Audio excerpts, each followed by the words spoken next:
ये बिजनेस हम घर से शुरू कर सकते हैं क्या? हाँ, कर सकते हैं ना, क्योंकि देखिए छोटे से ही स्टार्ट होता है। फार्मर्स ने एटलीस्ट एक दो चीज़ें यहाँ पे कर सकते हैं कि खुद का छोटा तो भी एक यूनिट बना लो।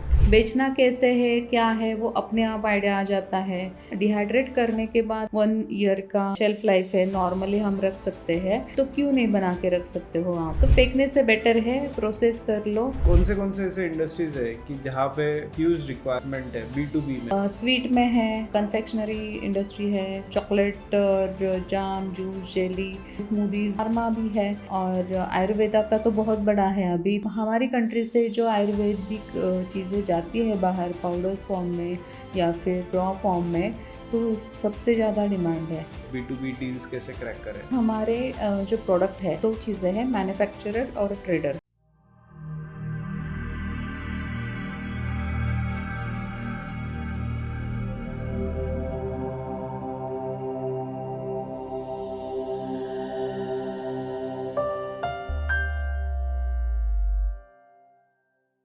Welcome Dwarka ma'am. एंड हम हमारा जो लास्ट वीडियो हमने आपके साथ लिया था, आई थिंक वो बहुत वायरल हो चुका है। उसको 30,000 से ऊपर व्यूज आए और जो रील्स बने उसको 2 लाख से ऊपर व्यूज आए। तो बहुत सारी ऑडियंस के उस पे कमेंट्स थे कि हमें और भी जानना है, और भी क्वेश्चंस है।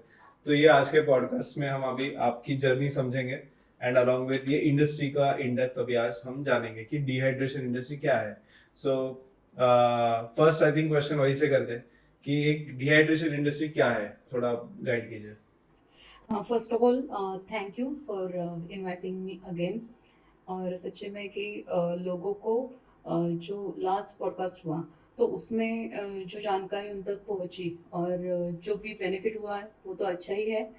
अभी डिहाइड्रेशन सेक्टर में वैल्यू एडेड चीज़ें बेसिकली शेल्फ लाइफ के ऊपर ही काम होता है, और विदाउट प्रिजर्वेटिव्स और विदाउट एनएमओ जो भी लॉन्ग टर्म हम रख सकते हैं फूड, तो ये लोग अब अभी प्रेफर कर रहे हैं बिकॉज ऑफ वर्किंग शेड्यूल, या फिर दूर रहते हैं, स्टूडेंट है, फैमिलीज भी अलग अलग रहती है, तो ये अवेलेबिलिटी डिहाइड्रेटेड प्रोडक्ट की चाहिए, तो इसके डिमांड के ऊपर ही इंडस्ट्री बढ़ रही है, ऐसा है।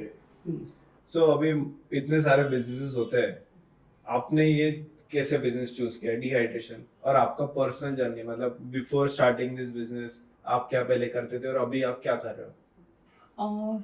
Before this business actually I am in a beauty industry, aesthetic में मैं स्किन एंड हेयर एस्थेटिक में काम करती थी। मेरा कॉस्मेटोलॉजी हुआ है, 17 ईयर्स मैंने कॉस्मेटोलॉजी किया।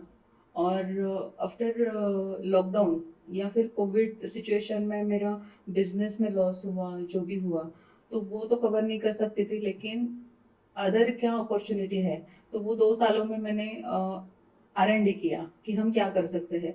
तब ये सोचा कि फूड ही ऐसी चीज़ है, कोई भी कौन सा भी ये आए, तूफान आए, जो भी है, लेकिन फूड के बिना होता नहीं है कुछ। और ऐसे में हम क्या कर सकते हैं, क्योंकि तब चीज़ें इजीली अवेलेबल नहीं हो रही थी, तो इसके ऊपर जो भी मुझे चीज़ें चाहिए थी फूड में, डिहाइड्रेटेड में ड्राई फॉर्म में कुछ मिलता है क्या, जो मुझे काढ़ा वगैरह बनाना था कि बना के रखो वन वन टाइम, जब वो इम्यूनिटी बूस्टर जो काढ़े बनते थे तब टाइम पे, तो मैंने वो सर्च किया। अदरक अदरक तो मिल ही जाता है, लेकिन अदर जो चीज़ें हैं वो इजीली अवेलेबल नहीं थी। तो तब से मेरी वो जर्नी स्टार्ट हुई कि ये मिलता कहाँ है, अगर बनाते हैं तो कैसे बनाते हैं। तो वहाँ पे मेरा स्टडी शुरू हुआ। फिर ये प्रोडक्ट तो चाहिए, फिर इसमें कहाँ पे नॉलेज मिलेगा, स्टडी क्या रहता है, तो वहाँ से मेरा स्टार्ट हुआ।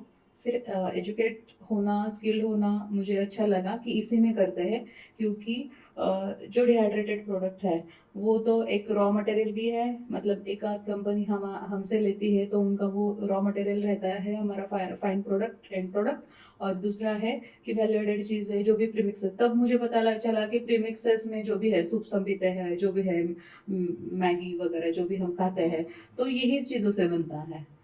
तो ये तो लॉन्ग टर्म चलने वाला है, इसलिए मैंने ये चॉइस किया। ओके फिर तो मतलब काढ़े से शुरुआत है और हाँ वहां पे आपको समझा कि अरे ये तो हाँ इसका एप्लीकेशन सिर्फ काढ़ा तो एक वन हाँ, चीज है, बट चीज ऐसे है। हर चीज में इसका यस। मैगी हम खाते हैं, टोमेटो सूप पाउडर, तो हर चीज में इसका आपको एप्लीकेशन दिखने लग देखने गया के है। लगे। पहले ये ग्लांस नहीं था, समझ में नहीं नहीं नहीं आता। था, नहीं। Okay okay. तो फिर आपका एक उद्योग वर्धिनी के साथ का जर्नी शुरू हुआ, तो वो जर्नी से आपको मतलब अभी आपने ठीक है चलो आपने आइडेंटिफाई किया कि काढ़ा है तो कुछ ना कुछ इसके पीछे टेक्नोलॉजी होगा, डिहाइड्रेशन होगा, यस। तो वो जर्नी आपको कैसे उद्योग वर्धिनी का जर्नी कैसे शुरू हुआ और आपको पर्सनल जर्नी में कैसे हेल्प हुआ? उद्योग वर्धिनी का आई थिंक फेसबुक पे एड रन हो रहा था कोर्स का, ऑनलाइन कोर्स, क्योंकि तब ऑनलाइन कोर्स आई थिंक उद्योग वर्धिनी ने ही फर्स्ट टाइम कंडक्ट किया था, तब से स्टार्ट किया था कि ऑनलाइन कोर्स है और फैक्ट्री विजिट पे है उसके बाद। तो मुझे फैक्ट्री विजिट भी करना था, डिहाइड्रेशन का पूरा प्रोसेस समझना था, तो इसलिए मैंने उद्योग वर्धिनी को कांटेक्ट किया कि मुझे करना है। मतलब तभी ऐसा था कि जब एड रन हो रहा था तो उसके बाद भी 1 मंथ का पीरियड था क्लास स्टार्ट होने में, तो मैंने वो ज्वाइन कर लिया। फिर ऑनलाइन कोर्स जो हुआ उसमें जो भी मतलब तब देसाई सर आई थिंक उन्होंने जो प्रीमिक्सेस का बताया, कौन सी प्रोडक्ट इतना ह्यूज लेवल पे, टोमेटो पाउडर का बताया, अमचूर पाउडर का, तब तो वो पता भी नहीं था।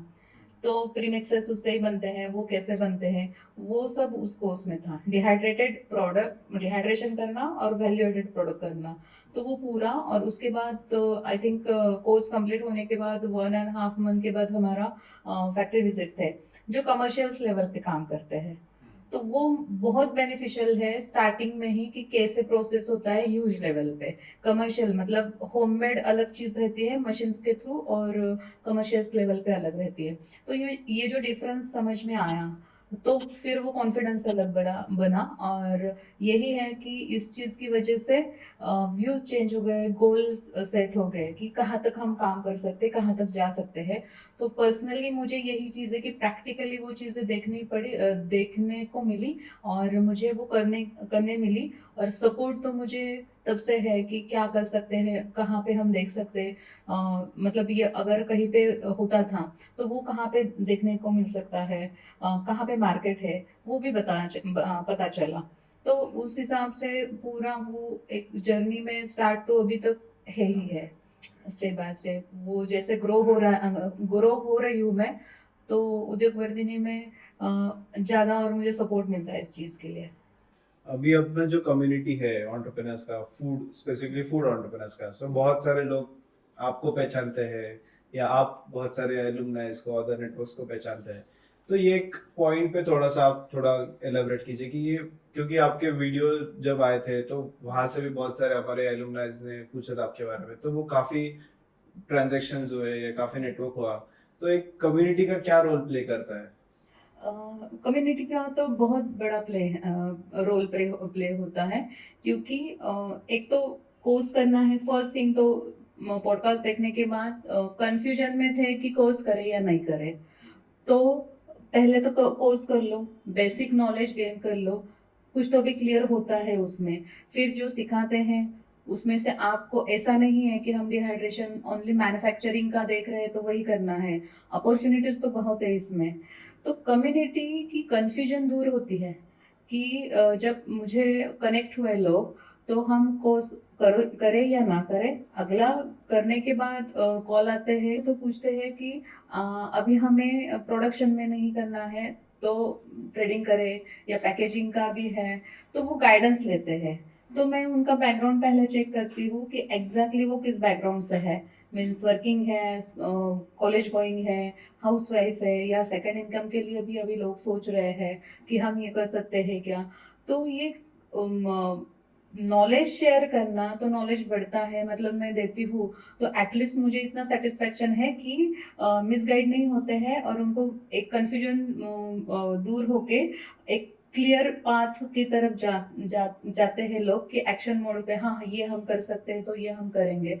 तो ये बहुत बड़ी बात है इस। ओके, एंड आपको पर्सनली क्या बेनिफिट्स है? आपको कुछ ऑर्डर्स या आपके बिजनेस में ग्रोथ में यस कैसे? यस, मुझे ऑर्डर्स भी मिले, कुछ लोग तो कनेक्ट हुए। अभी कमिंग टू दिस इंडस्ट्री कि ये डिहाइड्रेशन इंडस्ट्री में अभी आपको क्या क्या इसमें स्कोप दिखता है, कितना बड़ा मार्केट है? इसमें डोमेस्टिक के लिए अलग मार्केट है और एक्सपोर्ट के लिए अलग मार्केट है। एक्चुअली हमारी जो फार्मिंग होती है तो उसके ऊपर 5% ही हमारा प्रोसेस होता है टोटल इंडियन अगर फार्मिंग का सोचा तो। और डिहाइड्रेशन ये मेथड में जो अलग अलग मेथड्स है उसके ऊपर हम काम करते हैं तो इसका बेनिफिट तो है ही है, क्योंकि डिहाइड्रेशन प्रोडक्ट मतलब हमारे इंडिया का जो फार्मिंग का जो क्वालिटी है फ्रूट या वेजिटेबल्स है तो उसका टेस्ट कलर अदर कंट्रीज से अच्छा है। इसका ग्रोइंग जो है उसके बेनिफिट जो है डिहाइड्रेट होने के बाद की उसके जो वैल्यूज रहते हैं, न्यूट्रिशन वैल्यूज रहते हैं, तो उसका बेनिफिट मैक्सिमम है अदर कंट्रीज से। तो अगर डिहाइड्रेशन में काम करना है तो जो भी आप प्रोडक्ट चॉइस करते हो, एक तो हमारा जो सराउंडिंग है 100 किलोमीटर्स में, तो आपके यहाँ पे क्या ग्रो होता है, कौन से चीज के ऊपर फ्रूट्स है वेजिटेबल्स है कौन से ज्यादा है, तो आप उसी के ऊपर काम कर सकते हो। तो ये मार्केट साइज बहुत बड़ा है। तो आप कैसे करते हो, तो एक अच्छे से गाइडेंस लेके अगर करते हो और प्रॉपर वे से आप प्लानिंग करते हो बिजनेस प्लान, तो अच्छी डिमांड है इसके लिए। ओके। सो दो चीजें, मतलब एक तो मैन्युफैक्चरिंग, मतलब आपके आजू बाजू जो रॉ मटेरियल है उसको आप डिहाइड्रेट कर सकते हो, और दूसरा है कि सेलिंग। तो उसका मार्केट कोई और सिटी में होगा शायद, अगर मेरे आजू बाजू अगर वो रॉ में मिल रहा है तो फिर मैं वो डिहाइड्रेट करके क्यों खाऊंगा, तो उसका शायद मार्केट अलग है। तो ये कॉन्सेप्ट थोड़ा लोगों को समझाओ, मतलब कि मतलब मार्केट इसका कहाँ है, अगर आपके सिटी में आप कर रहे हो तो इसको कहाँ बेचना है, कौन से प्लेटफॉर्म्स है या अवेन्यूज है। बेसिकली लोकल लोकल का मतलब हम ओनली हमारी सिटी समझते हैं, लेकिन लोकल हमारे लैंग्वेज में बिजनेस की लैंग्वेज में बोला जाए तो लोकल मतलब हमारा डिस्ट हो सकता है या हमारा स्टेट हो सकता है। और फिर स्टेट के बाहर जाते हैं तो वो होता है डोमेस्टिक। तो अदर स्टेट में हम अगर सेल करते हैं या फिर परचेस करते हैं तो वो डोमेस्टिक हो जाता है। लोकल एरिया हमारे स्टेट में अगर हमारे जिले में जिसमें जो भी हम ग्रो करते हैं उसके ऊपर तो फ्रेश में ही हम अगर वो कंज्यूम करते हैं तो उसका डिहाइड्रेशन का उतना डिमांड नहीं है। तो समझो कि फॉर एग्जांपल हम अगर महाराष्ट्र में अनियन है और फ्रूट और वेजिटेबल है, यहाँ पे ह्यूज लेवल पे होता है। लेकिन अगर मैंगो सोचा हमने मैंगो करना है तो मैंगो कहाँ पे है, कोकण में है या फिर कर्नाटका का एक साइड है। तो मैंगोज के ऊपर वहां पे तो वो प्रोसेस होता है, लेकिन उसकी डिमांड कहाँ पे है, वो गुजरात हो सकती है, वो एमपी हो सकती है, राजस्थान हो सकती है। तो ये हम वहां पे सेल कर सकते हैं, वहां पे जो मिलता है वो हम हमारे यहाँ पे अवेलेबल करवा के दे सकते हैं। तो ऐसे कि जहाँ पे हम जैसे बोलते हैं कि जहाँ पे उगता है वहां पे बिकता नहीं है, तो वही स्ट्रेटजी है कि जहाँ पे हम बनाते हैं वहां पे सेल नहीं होगा, तो आपका जो एरिया रहेगा तो आपके अपोजिट साइड में जाके आप वो एक्सपांड कीजिए, बाहर निकलिए। मार्केटिंग के लिए आप फिजिकल जितना बाहर जाओगे तो उतना आपको अच्छे से मार्केट में जो सेल है वो बढ़ता है। और अदर साइड है कि ये B2B और B2C का एक है कि ऑनलाइन प्लेटफॉर्म भी है। तो वहाँ पे हम हमारी कंपनी लिस्टेड करते हैं तो वहाँ से भी ऑर्डर आते हैं। तो क्वालिटी और प्रोडक्ट अच्छा है तो मिल ही जाते हैं और ओके। बिजनेस मतलब जहाँ जहाँ नहीं उगता है वहां आपका बिकता है। बिकता है। Right, okay. मतलब अभी सपोज हम गल्फ कंट्रीज देखे, वहां पे तो कुछ भी नहीं उगता है, तो वहां पे इसका बहुत बड़ा मार्केट मार्केट है। है। राइट, और ऐसे अपने कुछ फ्रूट वेजिटेबल सिर्फ इंडिया में ही ग्रो होते हैं, यस। बाहर की कंट्रीज में होता भी नहीं है। अभी सपोज यहाँ का जो प्याज है या जो टेस्ट है, टेस्ट है। ग्रीन चिली का टेस्ट है, वो I think other countries other में कंट्रीज सेम में वैसा मिलता नहीं है। मिलता नहीं है। ओके। अगला क्वेश्चन है कि मार्केटिंग पे ही थोड़ा और डीप जाते हैं, क्योंकि बहुत सारे लोग मार्केटिंग के रिलेटेड क्वेश्चंस आते हैं। सो एक तो B2B मार्केटिंग कैसे क्रैक करें, B2B डील्स कैसे क्रैक करें, इसके बारे में थोड़ा। B2B में तो एक है कि हमारे जो प्रोडक्ट है, अगर मैन्युफैक्चरर, दो चीज़ें हैं, मैन्युफैक्चरर और ट्रेडर। मैन्युफैक्चरिंग के लिए तो ऐसा है कि सीजनल जो भी हम फ्रूट वेजिटेबल करते हैं वो सीजन वाइज जो होता है वो मैन्युफैक्चरिंग में आता है। और दूसरा है ट्रेडर जो हर एक चीज को ट्रेडिंग में एटलीस्ट 10 प्रोडक्ट चाहिए जहाँ पे हम लिस्टेड कर सकते हैं हमारी कंपनी के अंडर और उसका ट्रेडिंग कर सकते हैं। मैन्युफैक्चरर के लिए जो B2B मार्केट है, डायरेक्टली आप one company to another means अगर अनियन है या फिर फ्रूट में लीजिए, अनियन और जिंजर गार्लिक ये कॉमन थिंग हो गई है अभी। मतलब ये तो रेगुलर चलने वाली है लेकिन सब करते हैं, लेकिन फ्रूट्स की डिमांड ज़्यादा है। तो हमारे एरिया में कौन से फ्रूट्स है हम वो वहाँ पे प्रोसेस अगर करते हैं तो फ्रूट्स में बेरीज हो या फिर अदर कोई भी फ्रूट हो, अगर वो आपके एरिया में ग्रो हो रहा है, उसके ऊपर आप प्रोसेस कर रहे हो तो उसकी डिमांड बहुत ज़्यादा है और सप्लाई बहुत कम है। मीन्स ये जो सप्लाई एंड डिमांड का जो मार्केट का एक्चुअल एक ये है, तो उसके ऊपर अगर आप काम करते हो तो बहुत बड़ा मार्केट है। और उसके लिए आप आपकी कंपनी जो ट्रस्टेड साइट्स है जहाँ पे मार्केटिंग होता है, फॉर एग्जांपल नाम लेने में इंडिया मार्ट जो है, ट्रेड इंडिया है, हमारा गवर्नमेंट का भी साइट्स है, तो वहाँ पे हम अगर लिस्टेड होते हैं और करते हैं तो वहीं से ऑर्डर बहुत ज़्यादा आते हैं। ये है मैन्युफैक्चरर के लिए। इवन ट्रेडर्स के लिए भी यही है, लेकिन ट्रेडर्स के लिए फिजिकली अगर हम ज़्यादा कंपनीज का अप्रोच करते हैं और आपके पास ह्यूज लेवल पे मतलब उनकी डिमांड हाई रहती है, जब वहाँ पे भी कंपनी लोकल कंपनी और कमर्शियल लेवल पे जो एमएनसी कंपनी काम करती है उनके प्रोसेस अलग रहता है, टेंडर्स थ्रू रहते हैं, गवर्नमेंट के कॉन्ट्रैक्ट भी रहते हैं फूड के लिए, तो वो अप्रोच कर सकते हैं और उनके अकॉर्डिंगली जो डिमांड के अकॉर्डिंगली हमें सप्लाई कर सकते हैं, तो वहाँ पे भी हो जाता है। तो ये बोथ के लिए है, लेकिन मैन्युफैक्चरर के लिए प्रोडक्ट चॉइस करना आसान रहेगा। मार्केटिंग उससे मार्केटिंग और सेल्स हो जाता है। Right. हाँ, ऐसे। अभी आज के डिजिटल जमाने में सबको लगता है कि वेबसाइट बनाओ, सोशल मीडिया बनाओ, आपको कस्टमर मिलना शुरू हो जाएगा, बट आपने एक एम्फोसिस किया था कि फिजिकली जाना चाहिए। तो मतलब क्या होता है, कैसे फिजिकली जाके क्या बेनिफिट्स होते हैं, क्या अंडरस्टैंडिंग होता है?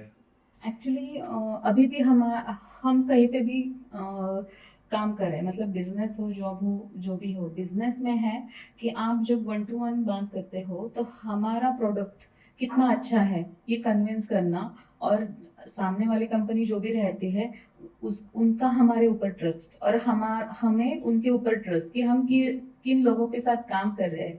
इसके लिए जब तक हम physically meeting one two one करते नहीं है तो वो जो बॉन्डिंग होता है बिजनेस में वो बहुत मैटर करता है, क्योंकि जितना भी हम डिजिटली जाए तो हमें खाली मतलब दिखता है कि क्या अवेलेबल है, हम ऑनलाइन भी मंगवा सकते हैं, लेकिन जब बिजनेस बढ़ाना है और हमारे रिलेशन अगर अच्छे होते हैं कंपनी के साथ तो वो लॉन्ग टर्म के लिए होता है।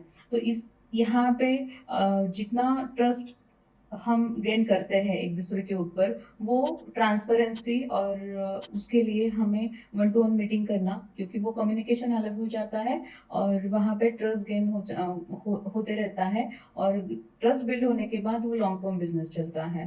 ओके। ऐसे इसके लिए हमें वो ज़रूरी है, मतलब टेक्नोलॉजी का यूज़ हम करते हैं वो एड ऑन है, मतलब हमारा बेनिफिट है, लेकिन बेस अगर अच्छा हो Yes. हमारा कंपनी के साथ, तो Right. वो बिजनेस उनका जैसे ग्रो होता है तो वो हमारा भी ग्रो होता है, उसके लिए चाहिए ये Right. चीज़ें।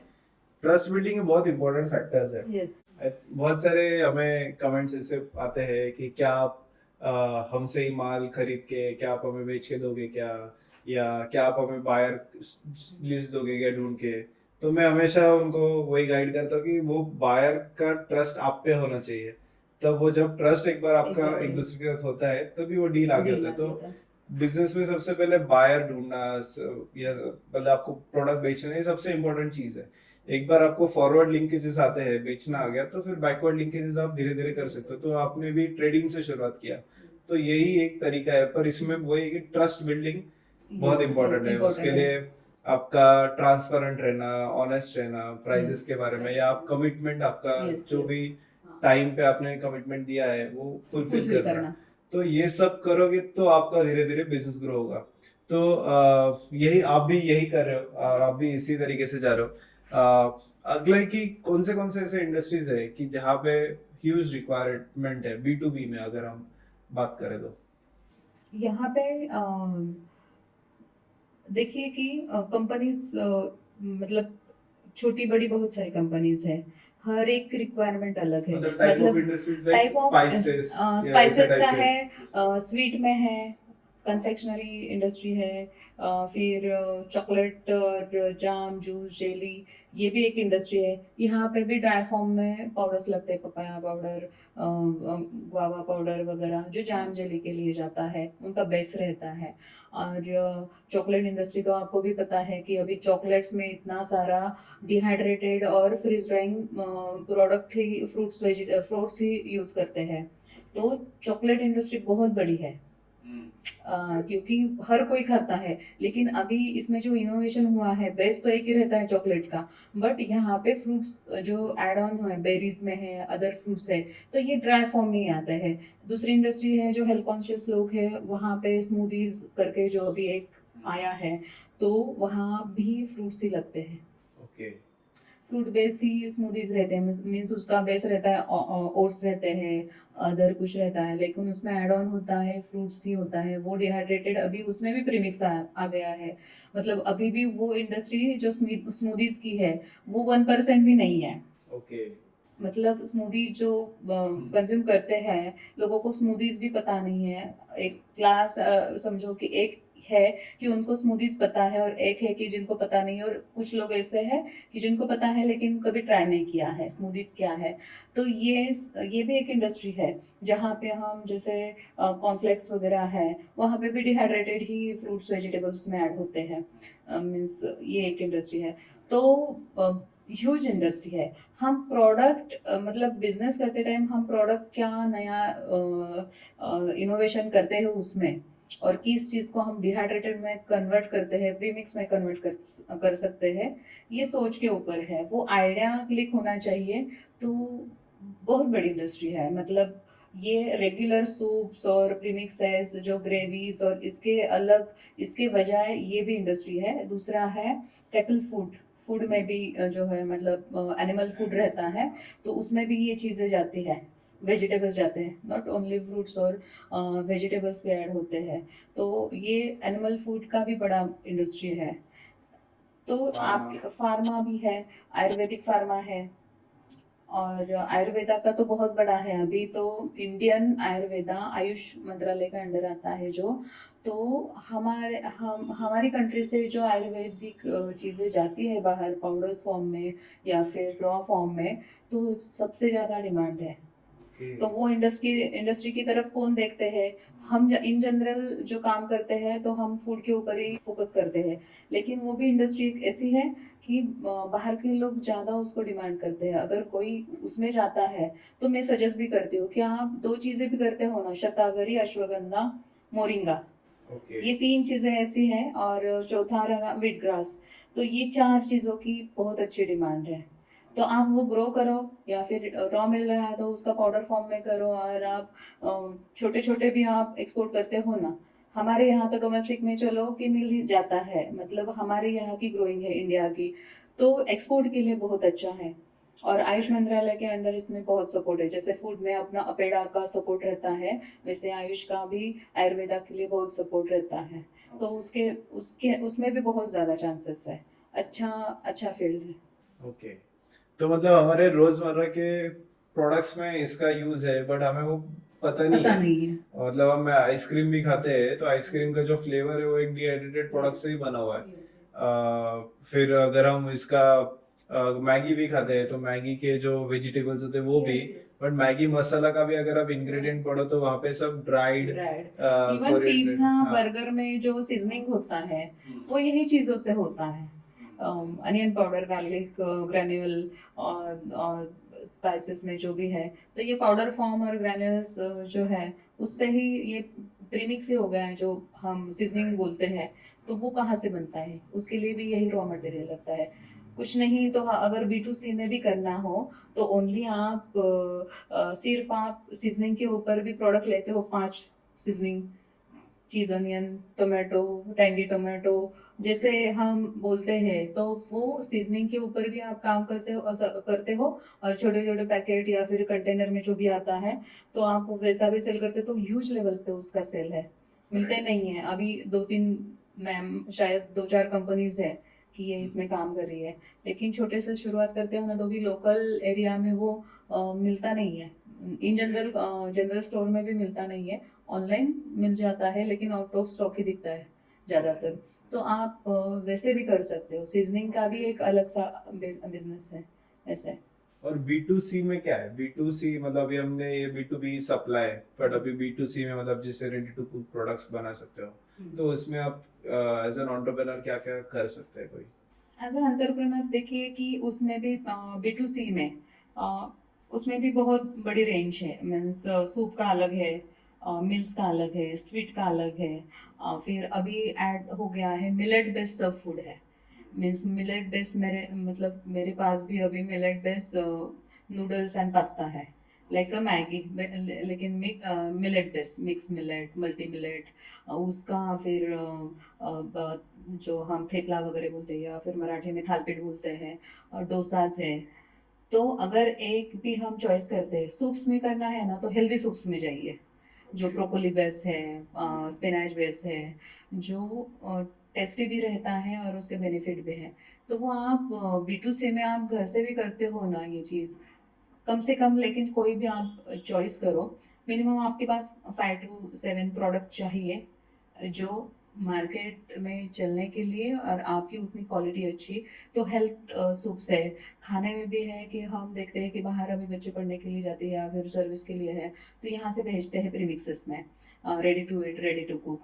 तो वो भी बहुत सारी बड़ी रेंज है। और हमारा तो इंडिया ऐसे है कि कल्चरल जो जो हमारे स्टेट्स है उनका अलग अलग खाना है। गुजरातियों का गुजराती है, महाराष्ट्रियन का महाराष्ट्रियन है, उसमें भी सिटी वाइज अलग अलग खाना है, साउथ इंडियन अलग है, नॉर्थ इंडियन अलग है। तो अगर सोचा जाए तो जहाँ पे भी जो भी लोग जहाँ पे रहते हैं उनके जो है खाने की डेली खाने की चीज़ें, वो भी हम कन्वर्ट कर सकते हैं प्रीमिक्सेस में। राइट। तो वो भी एक बिजनेस है। और कम्युनिटी में इंडियन कम्युनिटी जो बाहर के देशों में है या फिर मतलब कंट्री में भी स्टेट वाइज अगर शिफ्टेड है, तो वहाँ पे भी वो चीज़ें अवेलेबल होती है, होनी चाहिए। तो वो भी एक मार्केट अच्छा है कि हम हमारा दिल्ली के लोग मुंबई में पूना में रहते हैं, तो महाराष्ट्रियन लोग साउथ में रहते हैं, साउथ के लोग इधर रहते हैं। तो एक जगह पे वो चीज़ें नहीं अवेलेबल होती है सकते हैं कि एक स्पेशल जैसे गुजराती थाली रहती है, महाराष्ट्रन थाली है, दिल्ली का पराठा और अपना छोले भटूरे है। तो ये ड्राई फॉर्म में हो सकता है, होता है।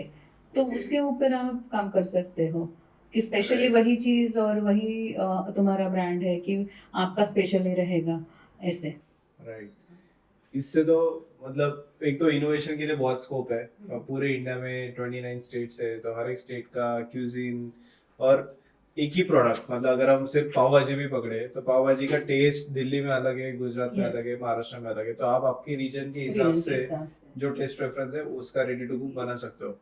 और इतने सारे प्रोडक्ट, अभी जैसे महाराष्ट्र का मिसल है, जो मिसल इतना फेमस है बट वो अदर स्टेट्स में नहीं मिलता नहीं है। मिलता है। तो आप जैसे आपने बताया कि और महाराष्ट्र के लोग हर एक स्टेट में है, तो वहां पे उनको अगर वो मिल जाए रेडी टू कुक में, तो बहुत अच्छा उसका बड़ा मार्केट है।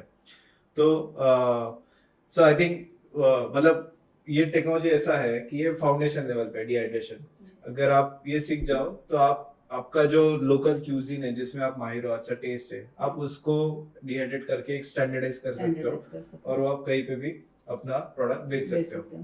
तो फिर ये बिजनेस हम घर से शुरू कर सकते हैं क्या, ये टाइप की चीजें?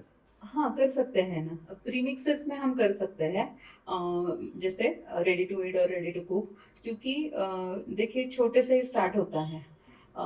यहाँ जैसे मैंने पहले भी बताया कि दो है मैन्युफैक्चरिंग में, दो चीज़ें भी है कि हम होममेड, जैसे हमारे यहाँ पे गृह उद्योग बोलते हैं, उस चीज़ में कर सकते हो, या फिर कमर्शियल्स पे जाना हो, हर एक का कैपेसिटी इन्वेस्टमेंट का तो उसके ऊपर है। तो घर से करना है तो आप कर सकते हो इवन। और एक है जो शायद 80% लोगों को पता है, नहीं पता है मुझे पता नहीं, कि बाहर जो लोग जाते हैं रहने के लिए, स्टूडेंट हो या फिर बाहर आना जाना मीन्स एक्सपोर्ट जो रहता है, ट्रैवलिंग, जो इंटरनेशनल ट्रैवलिंग करते हैं तो होममेड उनको खाना चाहिए साथ में। तो आप ऐसा भी कर सकते हो कि आपने डिहाइड्रेशन मशीन लगा दिया, एक कुछ भी नहीं, आपका बना के लेके और दूसरे दिन लेके जाओ डिहाइड्रेट करके पैक करके। तो ये भी एक बड़ा बिजनेस है। किसी ने शायद ये अपने किसी यहाँ लोग नहीं वो, करते हाँ हैं ये। हाँ हाँ। तो घर का खाना चाहिए, बच्चों का रहता है कि बाहर है, तो आप अपने हाथ से बना के लाइए और डिहाइड्रेट करके उनको पैक करके फूड गेट बैग में पैक करके लेके जाइए। तो ये एक बिजनेस है जो हम एक्चुअली करवा के दिया हमने, मतलब मेरा जो ग्रुप है, तो ऐसा कि चलो करवा के देते हैं। तो मेकिंग कॉस्ट दीजिए ना, जो दूसरा लेके भी आप देते हो, तो आप खुद का भी एक बना के जो भी है वो भी है। और जब आप उसमें कुछ चीजें अलग से देते हो तो आपका भी बिजनेस चलता है और ये भी बिजनेस है, मतलब घर से भी करना है तो आपका एक दो दो पांच चीजें जो आप खुद बना रहे हो और बेच रहे हो ready to eat, ready to cook में। और दूसरा है कि वही मशीन्स में आप जो बना के लाएंगे उनको आप सर्विस दे दो, वो कि वो भी आप कर सकते हो। तो ये अच्छा चलेगा, मतलब वुमेन्स के लिए घर से अगर कुछ करना है तो ये एक अच्छी अपॉर्चुनिटी है। हाँ, मतलब माँ के हाथ का खाना सभी हाँ, लोग मिस सभी करते ही मिस है। करते हैं। बाहर कोई भी जाता यस है तो यस, उसका हाँ हाँ। सबसे पहला प्रॉब्लम यही है प्रॉब्लम कि सब अच्छा है हाँ, बट घर का घर का खाना नहीं नहीं है। मिलता। तो ये हाँ प्रॉब्लम सॉल्व हो सकता है। हाँ, यस। आपके माँ का हाथ खाना का, कराइए, हाँ उसको हाँ। डिहाइड्रेट करिए और यस यस। पैकिंग करके हो हाँ। सकता है। ओके, ये सर ये ये तो अपने पहली बार हाँ। किसी ने बोला होगा, मतलब ये कोई करता नहीं है। पर बहुत बड़ा मार्केट बहुत है। बड़ा मार्केट है और ये तो कोई भी कर कोई सकता भी है, कर सकता कोई भी कर सकता। कोई भी कर सकता है और आपको एग्जैक्टली प्रोसेस कॉस्ट मिल रहा है क्योंकि यस आप यस। मशीन है उस पे सब हाँ क्रेडिट हाँ। कर रहे हो। तो यस, आपको एग्जैक्टली इसमें रॉ मटेरियल भी आपका नहीं है, रॉ कुछ मटेरियल नहीं, सामने से आ मशीन की रहा है। इन्वेस्टमेंट है हाँ, और एंड आपको आप लेके प्रोसेस आओ। करना है, हाँ, राइट। प्रोसेस करना है तो आपके जो भी चार्जेस है वो तो पे करेंगे, क्योंकि बच्चों को तो घर का खाना मिलता है, वही सेटिस्फेक्शन है कि चलो हमारे हाथ का बनाया हुआ भी जा रहा है बच्चों को खाना। तो बहुत अच्छा हो सकता है, अगर कोई करता है तो इसमें भी जा सकता है ऐसे। ओके, अगला है कि फार्मर अभी इतने खुद बनाते हैं, वेजिटेबल्स बनाते हैं, टमाटो बहुत सारे बनाते हाँ हैं और ऐसा सीजन अप डाउन होता है तो वेस्टेज भी होता है, उनको अपना भाव नहीं मिलता, अच्छा दाम नहीं मिलता और फिर उनको नुकसान होता है। तो फार्मर के लिए क्या, वो क्या कर सकते हैं? डिहाइड्रेशन इसमें आ सकता है क्या वो खुद? आ सकते हैं ना। एक्चुअली फार्मर्स में तो आना ही चाहिए, क्योंकि क्या फ्लक्चुएट रेट रहते हैं, गवर्नमेंट के ऊपर रेट्स रहते हैं। जैसे हमारे यहाँ पे ओनियन है, हर एक फ्रूट वेजिटेबल का एक रेट तय होता है। और अगर मार्केट गिर गया, उनकी भाषा में मार्केट गिर गया, तो फिर वो लॉस होता है उनका। तो क्या होता है कि फ्रस्ट्रेशन में वो मटेरियल फेंक देना, क्योंकि आपने तो मेहनत डाला है उसमें और फेंकने में तो पॉइंट नहीं है। तो गुस्से में करते हैं, या फिर अभी नहीं आएगा तो घर पे भी नहीं जा सकते, क्योंकि उतना खर्चा भी नहीं निकलता है, उनका आने जाने का खर्चा भी नहीं निकलता है। तो वहीं पे फेंक देते कि लेके जाके क्या करेंगे, क्योंकि 2 दिन में तो वो सड़ने ही वाला है। तो यहाँ पे फार्मर्स ने एटलीस्ट एक दो चीजें यहाँ पे कर सकते हैं कि खुद का छोटा तो भी एक यूनिट बना लो। बेचना कैसे है, क्या है, वो अपने आप आइडिया आ जाता है। जब आप सर्च करते हो कि हम बना के रखेंगे, एक तो लॉस होता है। फार्मर्स का थॉट प्रोसेस क्या है कि हम बेचेंगे तो ऐसे बेचेंगे, प्रोसेस करने में वो मशीन में इन्वेस्ट करना, और नहीं बिका तो हम कहाँ पे, यही बिक नहीं रहा तो वो कहाँ पे बेचेंगे। लेकिन आप बना के भी रखते हो तो वहां पे आप अपना ऐड तो कर सकते हो कि हमारे ये पास चीज, और इसका डिहाइड्रेट करने के बाद अगर 1 ईयर का जो शेल्फ लाइफ है नॉर्मली हम रख सकते हैं, तो क्यों नहीं बना के रख सकते हो आप। तो फेंकने से बेटर है प्रोसेस कर लो, और गवर्नमेंट की जो फैसिलिटीज है उसमें आप बेनिफिट ले लो। और वहाँ पे आप यूनिट एक छोटा सा डिहाइड्रेटेड लगा के, तो लेबर्स भी वही लगेंगे। कुछ तो उसमें ज्यादा ऐसा रॉकेट साइंस नहीं, साइंस है लेकिन रॉकेट साइंस तो नहीं कि हम नहीं कर सकते। तो वैल्यू उसका बढ़ेगा। तो ये चीज फार्मर्स कर सकते हैं। ग्रुप ऑफ फार्मर्स है अभी, तो 10 लोग मिलके भी एक यूनिट लगा दे तो वो भी बैच टाइप उनका भी कर सकते हैं। तो अच्छा होगा अगर यहाँ पे अवेयरनेस आ गया, स्किल थोड़ा हो गई, या फिर गाइडेंस में लेने के बाद अगर वो एक्शन लेंगे कि नहीं हम कर सकते हैं, हमें करना है, तो फिर इजी रहेगा उनके लिए भी। उल्टा ऐसा है कि अगर फार्मर्स ने सोचा कि समझो टोमेटो है, फेंकने में जाता ही है, मैक्सिमम टोमेटोज है वो फेंकते हैं, या फिर कंपनीज को जाते हैं, वो अच्छी बात है। लेकिन फेंकने के वक्त क्या होता है, 2 रुपए भी उसका रेट नहीं आता है। लेकिन साल में एक दो बार ऐसी चीजें होती कि रेट हाइक पे जाता ही है, डिहाइड्रेटेड प्रोडक्ट का भी। डिहाइड्रेटेड प्रोडक्ट का रेट कभी कम नहीं होता है, बढ़ता ही जा रहा है। तो यहाँ पे टोमेटोज एग्जाम्पल हम ले रहे हैं कि टोमेटोज है, तो आप स्लाइस करके वो ड्राई करके रखो, फेंकने की बजाय आप ड्राई करके रखो। दो जो भाव आपको 20 रुपए किलो से नहीं आ रहा है, 15 रुपए से नहीं आ रहा है, लेकिन आप डिहाइड्रेट करके रखते हो, तो वही टोमेटो जो है 250 से 300 रुपए केजी जाता है। तो साल 2 साल तो उसका शेल्फ लाइफ है। अच्छे से पैक करके रखते हो, तो ये क्यों नहीं कर सकते हो आप लोग? फेंकने कहाँ पे 20 रुपए के लिए आप वो फेंक रहे हो, और वहां पे वही 2 दिन उसके ऊपर प्रोसेस होता है, तो वो 200-250 रुपए किलो से जाएगा। क्योंकि टमाटो तो सब में होता है, जैसे हमने बोला कि प्रेमिक्सेस में भी होता है, सीजनिंग के लिए भी टोमेटो पाउडर लगता है, पिज्ज़ा है, बर्गर है, होरेका एक मार्केट है, होटल रेस्टोरेंट कैटरिंग, वहाँ पे भी टोमेटो पाउडर लगती है। तो ऐसा है कि हर एक चीज आप उसका अगर प्रोसेस करके टेक्नोलॉजी यूज करके अगर करते हो, तो फिर उसमें आपको बेनिफिट ही रहेगा। कौन सा भी फ्रूट वेजिटेबल ले लो, प्रोसेस होने के बाद उसका रेट बढ़ता ही है।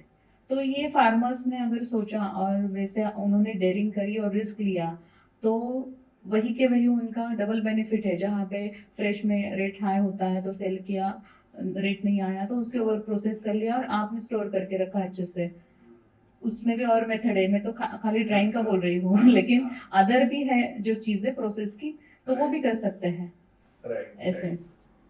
वाह, आई थिंक मार्केट रेगुलेट हो जाएगा, Yes. डिमांड सप्लाई मैच हो जाएगा, मतलब अगर Yes. सरप्लस सप्लाई हो गया तो आप वो स्टोर करके रखो, और जब डिमांड मतलब ज्यादा है, सप्लाई कम है, वो टाइम पे आप आपका प्रोडक्ट लेकर आओ, तो रेगुलेट हो जाएगा। आई थिंक फार्मर्स को भी बहुत ज्यादा बेनिफिशियल है ये सारी चीजों में। ओके,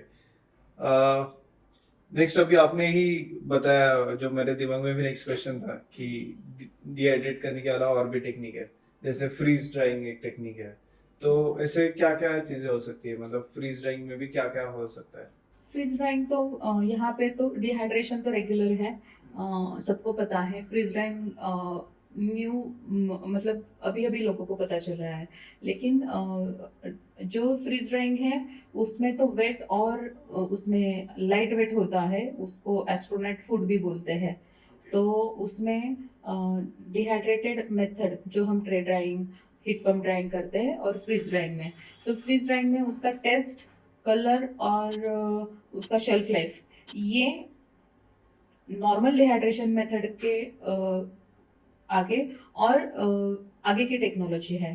तो टेस्ट जो है वो एज इट इज रहता है, मतलब डिहाइड्रेशन में अगर 10% उसमें चेंज होता है कलर और टेस्ट में 10% ही, लेकिन इसमें 95% जो है रेशो, इसमें डिहाइड्रेटेड में 90% वैल्यू रहती है, जो भी प्रोडक्ट की है, कलर अच्छे रहता है, टेस्ट भी वही रहती है। वही फ्रीज ड्राइंग में 95-97% तक वो चीज़ें मेंटेन रहती है। और उसका वेट जो है, तो वो डिहाइड्रेशन और इसमें डिफरेंस इतना ही है कि और ज़्यादा लाइट वेट, 50% मोर लाइट रहता है नॉर्मल डिहाइड्रेशन की मेथड में और फ्रीज ड्राइंग की मेथड में।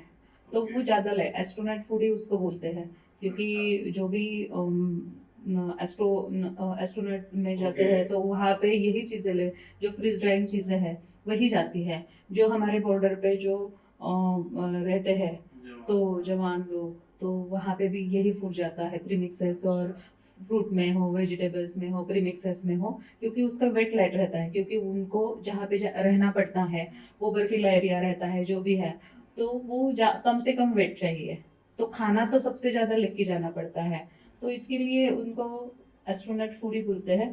तो फ्रीज ड्राइंग मेथड अलग है, कॉस्टली है, उसका प्रोसेसिंग मशीन सेम दिखता है, लेकिन प्रोसेसिंग टाइमिंग ट्रिपल है।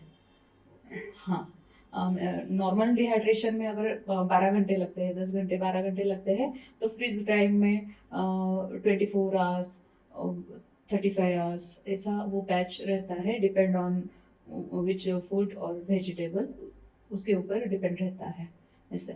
ओके, तो ऑफ कोर्स उसमें मार्जिन्स भी कंसिडरेबली हाई रहेंगे हाँ, जितना yes, प्रोसेस yes. आप कर रहे हो, प्रोसेस, वैल्यू एडिशन हाँ, कर रहे यस हो। यस।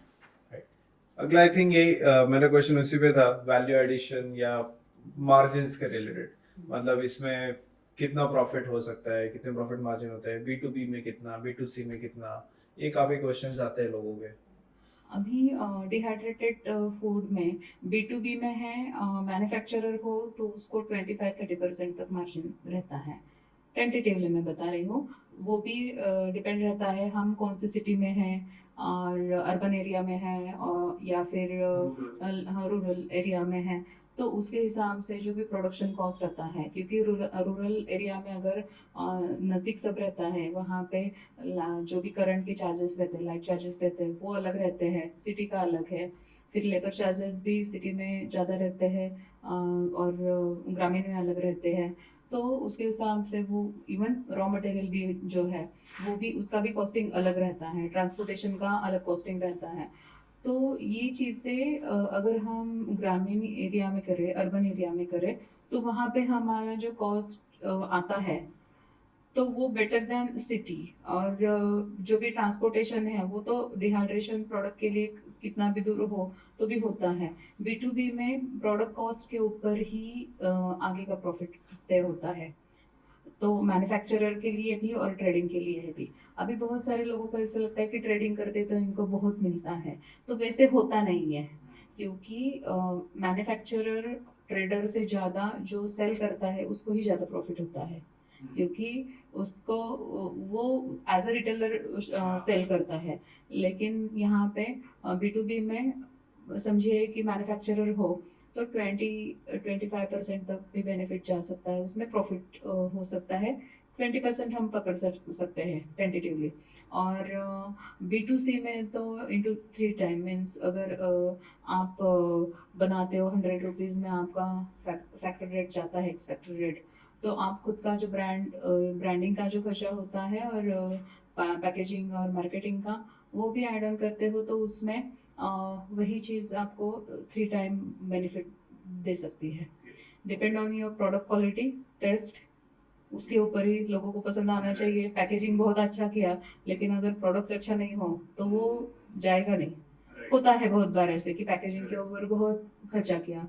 ब्रांड तभी बनता है जब आप क्वालिटी देते हो और टेस्ट लोगों को पसंद आती है, तो उसके लिए हम पे करते हैं। हम लोग भी वैसे ही है, कलर और टेस्ट के ऊपर, कलर कौन सा भी हो लेकिन टेस्ट अच्छा लगा तो वो कितना भी महंगा हो तो भी लेते हैं, या फिर लोकली जितना भी सस्ता हो तो भी लेते हैं हम, क्योंकि उसका टेस्ट ही मैटर करता है।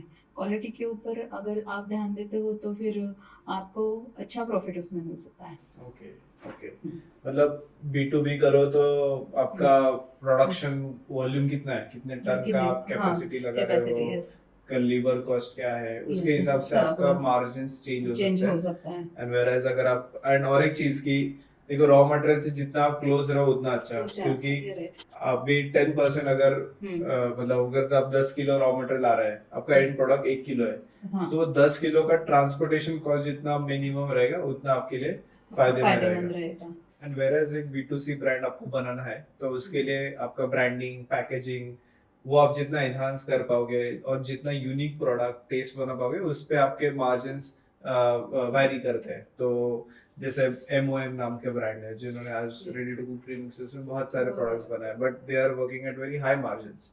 तो वो उसके हिसाब से आपका ब्रांड का पोजीशनिंग भी, अभी कुछ प्रोडक्ट ऐसे कि जो सिर्फ एयरपोर्ट के शेल्फ पे ही मिलते हैं, तो उनका यूजर वो ऐसा है कि जो ट्रैवलिंग करना चाहता है, उसको इजी टू ईट प्रोडक्ट खाना है, तो B2C और B2B दोनों में इसका एप्लीकेशन होता है।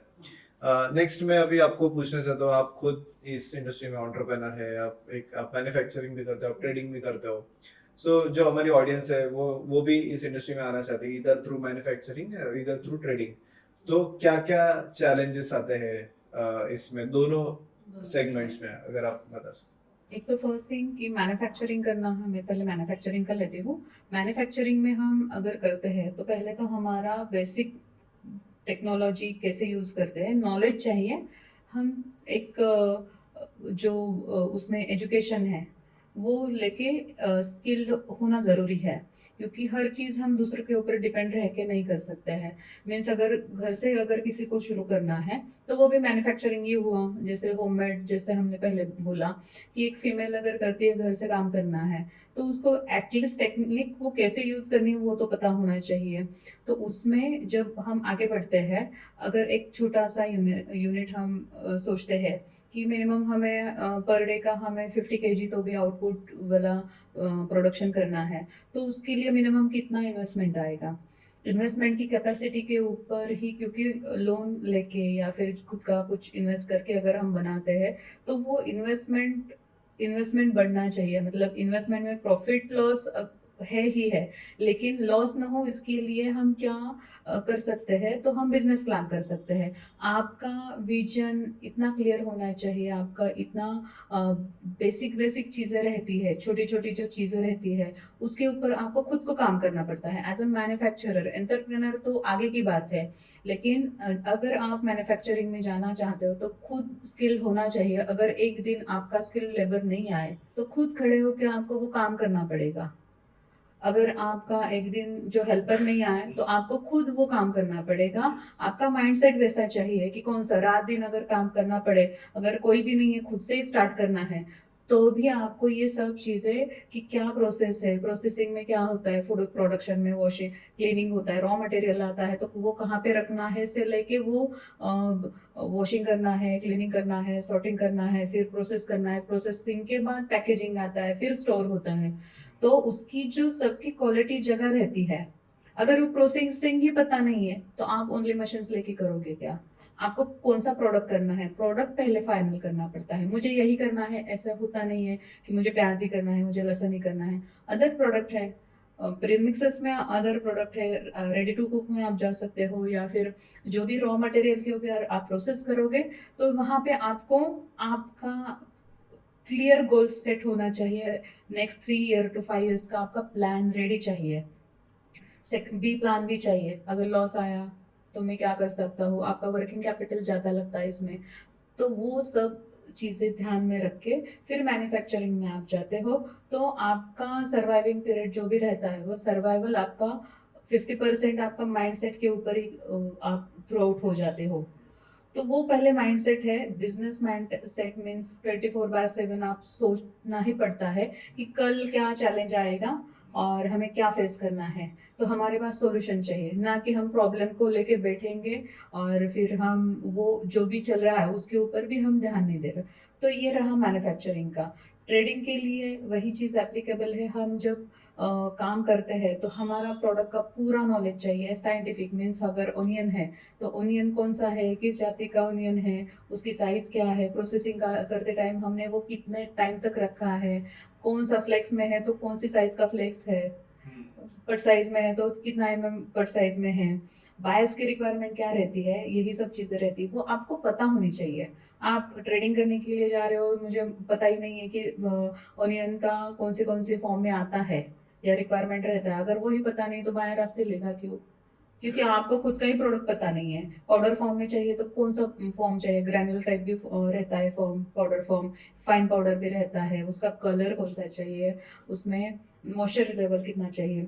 आपके प्रोडक्ट का नॉलेज आपको खुद को होना चाहिए। और ट्रेडिंग जब आप B2B करो, B2C करो, खुद के प्रोडक्ट के ऊपर आपको खुद को भरोसा चाहिए। अगर आपको ही पता नहीं आपका प्रोडक्ट क्या है, आपने ही खाया नहीं है, तो आप आगे आगे जो बायर है उनको कैसे कन्विंस करेंगे या फिर उनको कैसे बताएंगे कि मेरा ही प्रोडक्ट बेस्ट है, क्योंकि खुद को ही पता नहीं है। अभी बहुत सारे लोग पूछते हैं कि हम बनाएंगे आप सेल करो, ऐसा होता नहीं है। बायर आप दो। अगर मैं खुद मैन्युफैक्चरर हूँ, अगर मैं खुद ट्रेडर हूँ, तो मेरे बायर में किसी को दूंगी, मतलब मैं सामने वालों को पूछती हूँ कि चलो मेरे पास प्रोडक्ट है, मैं बना रही हूँ, आपके बायर मुझे दे दो। आप दोगे मुझे? नहीं। क्यों? क्योंकि वो मेरे बायर है।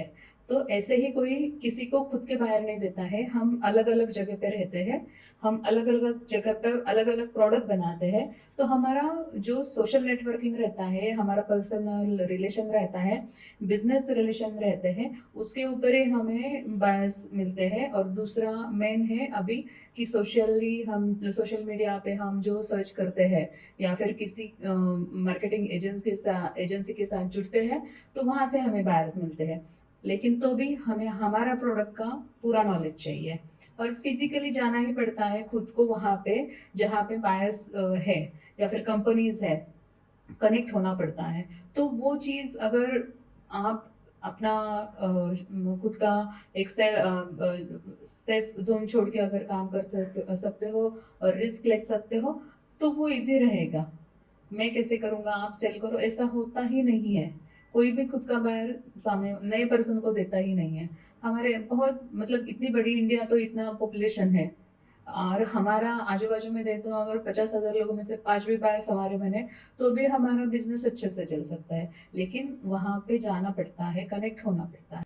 वाह, बहुत अच्छा। आपने एक अच्छे से आपने मैन्युफैक्चरिंग एंड ट्रेडिंग के दोनों के आपने एंटरप्रेन्योर की साइकोलॉजी भी समझा है, क्या क्या स्टेजेस से वो पास हो सकता है वो भी समझा है, माइंडसेट कितना इम्पोर्टेंट है। आई थिंक हम ऑफन टाइम्स माइंडसेट को इतना प्रोडक्ट और इस सब में ध्यान देते हैं, बट अगर आपका एक एंटरप्रेन्योर की जर्नी ऐसी होती है कि आपको रोज अप्स एंड डाउन आना ही है, तो वो सारे मोमेंट्स में आपको खुद को स्टेबल रखना है एंड फिर भी हम वे आउट निकालना है, पॉजिटिव रहना है, ये बहुत इंपॉर्टेंट है।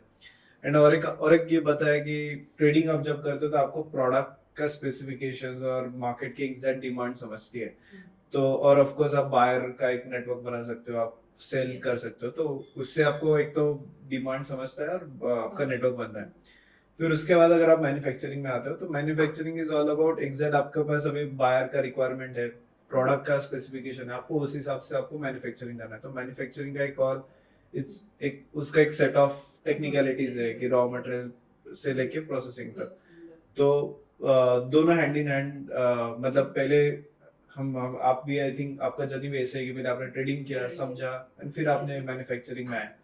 तो आई थिंक यही रूट अच्छा रहता है, यही हम रूट सजेस्ट करते हैं सबको।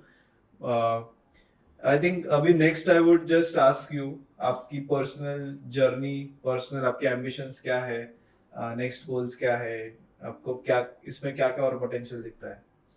मेरी अभी तक की जर्नी तो चैलेंजेस से भरी हुई है और रोज एक चैलेंज में फेस करती हूँ, लेकिन मैं वो एंजॉय करती हूँ क्योंकि मैं यंग रहती हूँ मेरे दिमाग से, मतलब मेरा माइंड और हार्ट एक ही जगह पे काम करता है कि सॉल्यूशन के ऊपर, और वो एनर्जी है, मतलब मैं काम करती हूँ यही एनर्जी है, मुझे पता ही नहीं रहता है कि इससे क्या होगा।